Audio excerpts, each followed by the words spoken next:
రంగారెడ్డి జిల్లా హస్తనాపురంలో విషాదం నెలకొంది.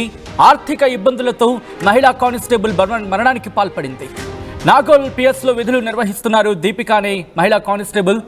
కేసు నమోదు చేసి దర్యాప్తు చేస్తున్నారు మీర్పేట్ పోలీసులు. ఇటీవల జనగామలోనూ మహిళా కానిస్టేబుల్ బలవన్ మరణానికి పాల్పడ్డారు. రోజు ఎంతమందిని చూస్తూ ఉంటారు, ఎంతమందికి వాళ్ళు సజెషన్ ఇస్తూ ఉంటారు, ఎంతమందితో మాట్లాడుతూ ఉంటారు, ఎన్ని కేసులు చూస్తూ ఉంటారు, ఎన్ని కేసులను సాల్వ్ చేసేందుకు వెళుతూ ఉంటారు.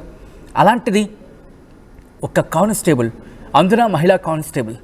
సాధారణంగా మనం మాట్లాడుకుంటూ ఉంటాం, భూదేవికి ఉన్నంత ఓర్పు సహనం మహిళలకు ఉంటుంది అంటూ మనం మాట్లాడుకుంటూ ఉంటాం.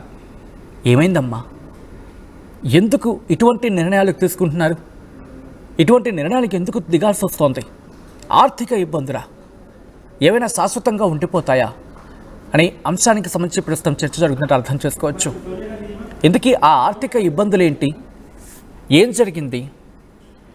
ఇటువంటి ఘటనలు వచ్చినప్పుడల్లా ఒక మాట మనం మాట్లాడుకోవడం జరుగుతూ ఉంటుంది. కౌన్సిలింగ్ తీసుకునే ప్రయత్నం చేయండి.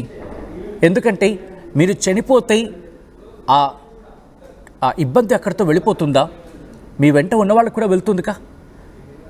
ఒక్కసారి ఆ కోణంలో కూడా ఆలోచించే ప్రయత్నం చేస్తుంటే, మీరు బ్రతుకుండి మీరు సంపాదించిన దాంట్లో కొంత కొంత కొంత కొంత తీర్చి ఉండుంటే బహుశా, లేకపోతే ఇంకా ఆల్టర్నేటివ్స్ ఏమైనా ఆలోచించి ఉండుంటే బాగుంటుంది కదా. ఇప్పుడు ఆ కుటుంబం శోక సందర్భంలో మునిగిపోయింది. ఎందుకంటే ఒక్కసారి ఆలోచించే ప్రయత్నం చేయండి. కానిస్టేబుల్ కావడానికి ఎంత వాళ్ళు కష్టపడి ఉంటారో, ఆశామాచిగా వచ్చేది కదా.